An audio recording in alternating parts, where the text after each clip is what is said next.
Hello everyone and welcome to episode 26 of my Maidstone United save and a Vanarama National League playoff semi-final against Grimsby. We're going to do this episode a bit different. It's going to be just a one-game episode and I'm going to split it into two. So this episode and the next episode are both going to go out on the same day. What happens in them depends on what happens in this match. If we win this game, the second episode that will come out a few hours after the first will be the playoff final. If we lose this episode, the second episode of the day will be the season review and a quick look ahead to next season and what we plan to do to improve on our sixth place finish and our playoff semi-final. But let's stay positive, shall we? Head-to-head with Grimsby this season, I showed you it at the end of the last episode. We lost 4-3 away early on in the season, and then we beat them 2-0 at home. Just go back and have a quick look. The 4-3 defeat was back in August. Jack Barham scored 2, Teddy Howe, and it was an 89th minute winner. We were 2-1 up with as we approached the 85th minute. Or 3-2 up, not 2-1. 3-2 up, they equalised, and then Robbie Wilmot got an 89th minute winner. And the second meeting was on New Year's Day.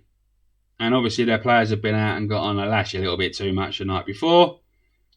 2 goals in the first 12 minutes, then held on for a 2-0. We are away in this game, which is not ideal because our away record hasn't been anywhere near as good as our home record. And we've only had 3 days since the Wrexham game. That monumental effort away at Wrexham to get through to this semi-final. And we get 2 days in between before we play again. Grimsby haven't played for a whole week. So they've had a week to prepare. The benefits of finishing higher in the table, I know, but they've had a week. We've only had 3 days. So our players are coming into this not very fit. Before we go to the game, I just want to say thank you to anyone who has watched this episode or is watching this episode or has watched any previous episodes. This is my first series on YouTube. I'm 26 episodes into it. One of the Big Football Manager YouTubers, one of the more well-known ones, he'd done a series of episodes a few years back on how to become a YouTuber or what to expect or whatever. And in it, he says the first 100 episodes are basically practice. So I'm over a quarter of the way through my practice. But still, even though I'm not paying too much attention to numbers and stuff, although it would be nice if they could be increased, I just want to say thank you to the odd couple of people who do watch these episodes. It means a lot. But could you please leave a comment? We don't improve on anything in life unless we're told what we're doing right and wrong. So if you've watched this episode or if you've watched any of the other episodes and there's something in that particular episode that you didn't like or you did like, go back to that episode. Comment on that particular thing. Let me know what I've done right and wrong. Comment on this episode. Let me know what you're liking about the series. Let me know what you don't like about the series. And also, if there's anyone... That's a knock on the door. Sorry about that. That was the postman delivering some wallpaper. Right. What was I saying? If there's anyone who's got any sort of ideas about what they would like to see on YouTube, if there's any Football Manager content that you'd like to see, any particular type of save, clubs that you haven't seen covered by anyone else, let me know. I'm all for experimenting, trying out new things. I've got a couple of ideas for my next series in my head already, but who's to say that can't be changed? And if you do comment, I'll get back to you and let you know that I've read it. We'll have a little chat. It'd be nice to hear from the people who watch this. One other thing before we go to the episode. Transfers. I've secured a couple of youngsters for next season. and they look like they're probably going to be quality enough to come into the first team. Haider Ahmed is a no-nonsense fullback who can play anywhere across the back line. He says he's a no-nonsense fullback, but he's 6'6", has 13 strength, 16 jumping reach, got good stamina, 13 for tackling, only 10 for heading, but that can be improved. Strong work rate, so I'm thinking that he'll probably be better as a central defender. Currently at Newcastle under 23s, but they've set him for release at the end of the season, and we've snapped him up. And the other player is a star in the making in my eyes. Finn Wright, currently at Liverpool. He's being released at the end of the season. Got him on a free. Scouted him. When it comes up and tells you all the players that are being released from Premier League clubs, we scouted him straight away. Sky Bet League 2 standard player now. Potential Sky Bet Championship player. Better than anyone we've got in the midfield, including our superstar Regan Booty. He can play. He's a central midfielder, deep line playmaker, but he can play as an attacking midfielder on the left of midfield, and also we can start training him there, so he could be an attacking left midfielder as well. But look at them stats. Look, for this level, he's a superstar.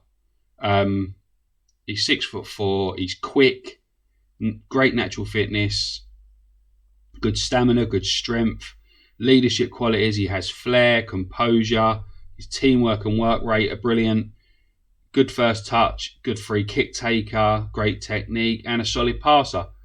Which, to be honest, we've pulled off a bit of a coup to get him to sign for Maidstone, to be fair. There were league clubs that were looking at him, that were interested in him. Says sign him whatever the price, and we've agreed, and he joins us in 9 days' time. They both join us in 9 days' time. Right. That's enough of that. Let's get to the game, shall we? As I said, our players are knackered. We've only had 3 days. If you look there, it's all yellow. And it's all yellow. It's like a Coldplay song. Am I just making myself sound old now? For those who don't know, Coldplay, the band, Chris Martin, blah, blah, blah. Their first song was called Yellow. But yeah, Carragher, Wassell, Morris, Phillips, Booty, all on yellow. Booty needs a rest, but he ain't getting one. Ironside is dipped just under. We've only got Deacon, Swiderski, and Parks, who have got a full green heart for their condition. And on the bench, got a couple of players with fitness issues, but we've got to go with this team. The only player who I've changed is Alfie Lloyd, because he's on the orange, and he will probably die after about 5 minutes. But we've got to give these players a chance to at least start the game. So the team is Parks, Howe, Carragher, Wassell, Morris, Phillips, Swiderski, Booty, Byrne, Deacon, and Ironside. And that, ladies and gents, is the team I'm hoping will get us to the playoff final. If they can stay alive long enough. I don't understand the scheduling of it, to be fair. Like, at least give us a few days. It's the biggest game of our lives. Like, it's the biggest game in Maidstone United's history as it stands at the minute, because it's a playoff semi-final to get us to one game away from the Football League, which is something the club hasn't done since it was reformed in 1992.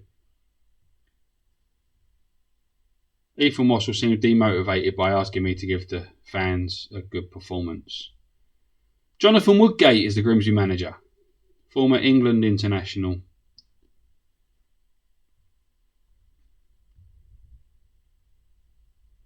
And here we go. This is it. This is 90 minutes away from Wembley, or from Heartache. Grimsby finished above us in the league. They beat us when the last time we played at this ground. That's offside, isn't it? Dixon Peters is through, but Parks makes a good save and Wassell finishes up with a clearance straight out to the burger van. We lost last time we played here.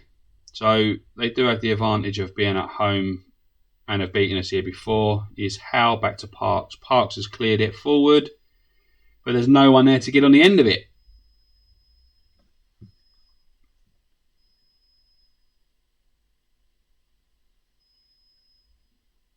And they've hit the post. It's a lovely little flick on.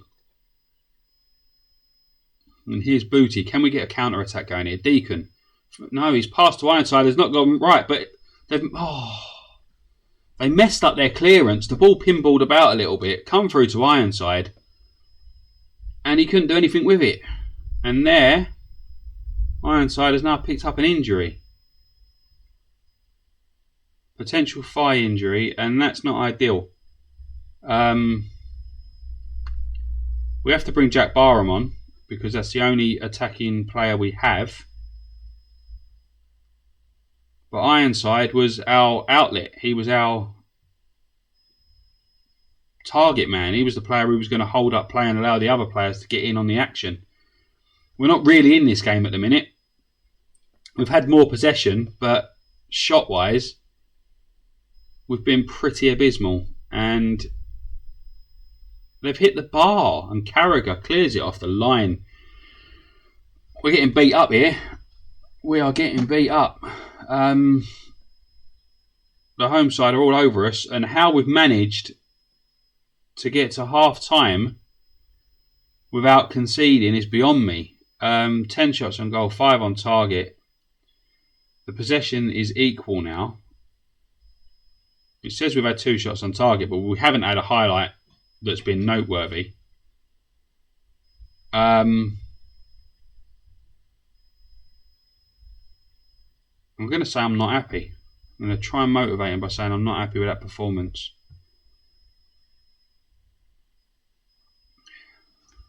Just want us to put in a bit more of an effort.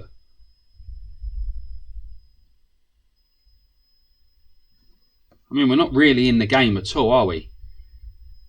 This is the biggest game of their lives. Like, at least show some desire that you want to do something, that you want to win. And they're 1-0 up. The cross comes in. Isaac Fletcher heads in his 3rd goal of the season. And we're 1-0 down. I've got to change this up. We'll see what this highlight says, and then I've got to change it up.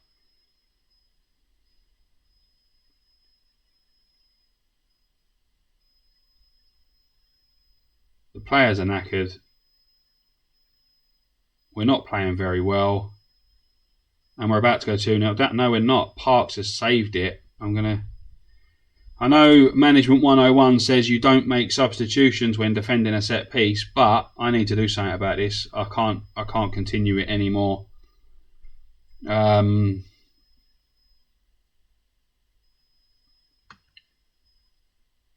going to move Phillips up there. We're taking Phillips off, by the way. Jack Byrne has been absolutely awful. 6.2, back into the team. I'm going to move him into the middle.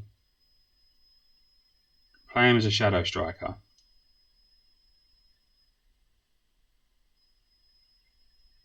We're going to take Phillips off for Tomlinson. And we're going to take Regan Booty off for Odell Fire.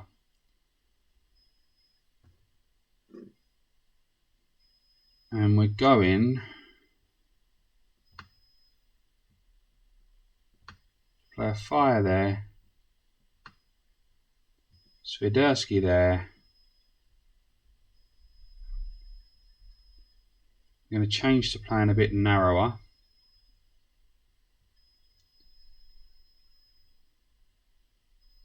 And we're going to attack because we have to. We have to go more direct.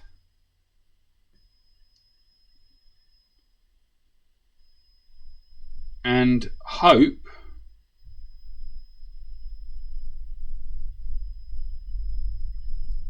that we can get back into this game.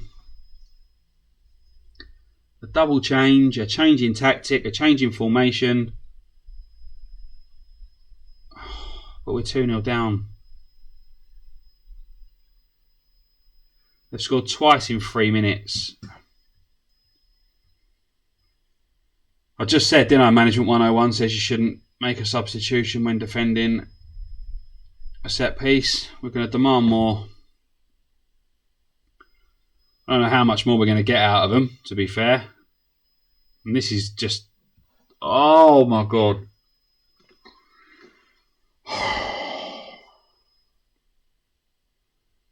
What was the point of getting this far just to be absolutely annihilated?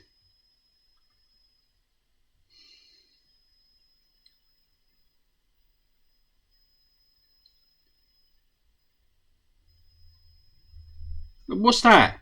What even is that? So you're 3-0 down in the biggest game of your lives. You get a free kick in their half and you pass it to their goalkeeper.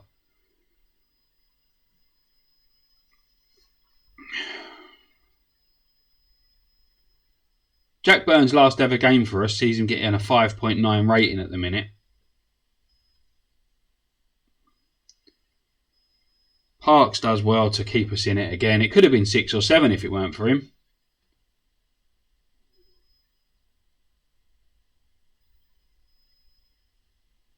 Bearing in mind, this is a team that we beat just 3 months ago.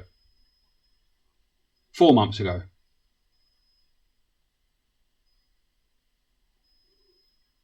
Played them on New Year's Day, beat them 2-0 on our good run.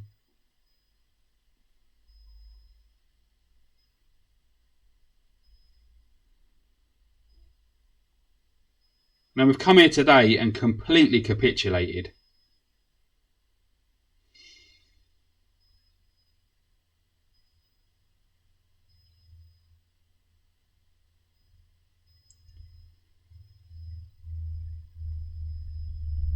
Jack Barham gets what is going to be just a consolation. We've only got 12 minutes left.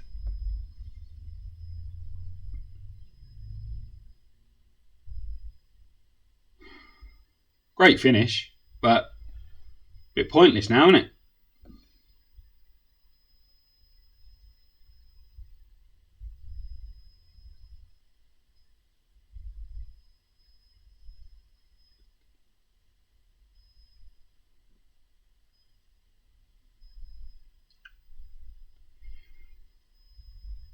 And there's their 5th. Grimsby Town are celebrating, and our season is coming to an end in the worst way possible.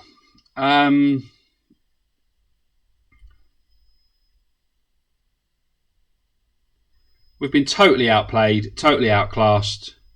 Exactly what happened to us in the playoffs in the first season in the National League South.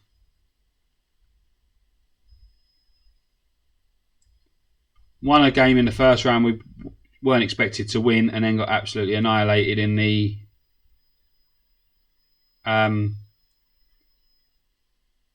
semi-final. Wasn't as bad as this, but this is men against boys. I can make excuses and put it down to the fact that the players weren't fit, because the fixture list, the scheduling, gave Grimsby a massive advantage. Not only did they get a whole week off, they got home advantage. Then we got Ironside injured after 23 minutes.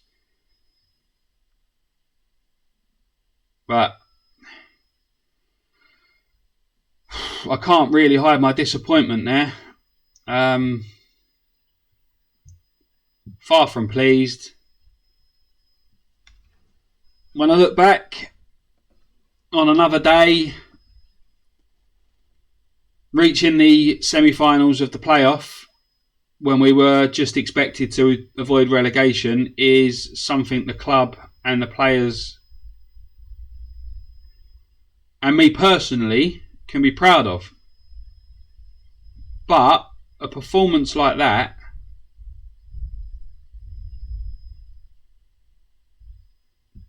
leaves us feeling very depressed at the end of what should have been a season to look back on positively. It should have been a really positive season. I mean, you look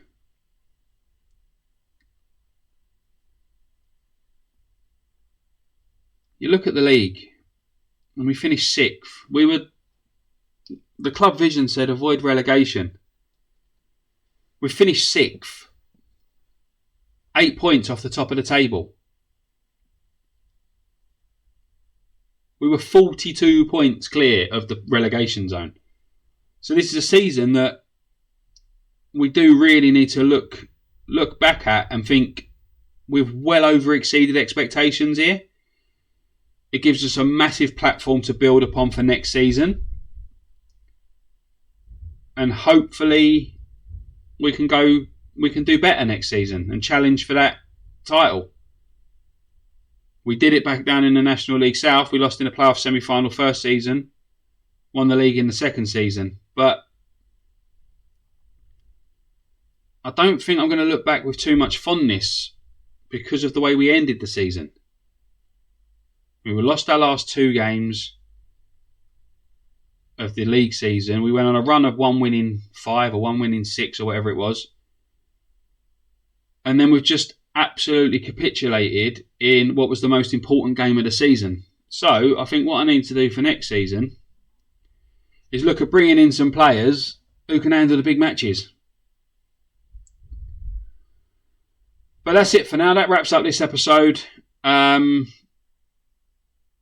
Join me for what will be the second of a double bill on the same day, which will be our season review. That'll be coming later today. And then we will start afresh from tomorrow with the start of the new season, where hopefully we can do 1 better, or maybe 2 better than what we did this season. Thank you very much for watching that episode. If you enjoyed it, please do leave a like, comment below, subscribe to the channel, and I'll see you again soon. Bye bye.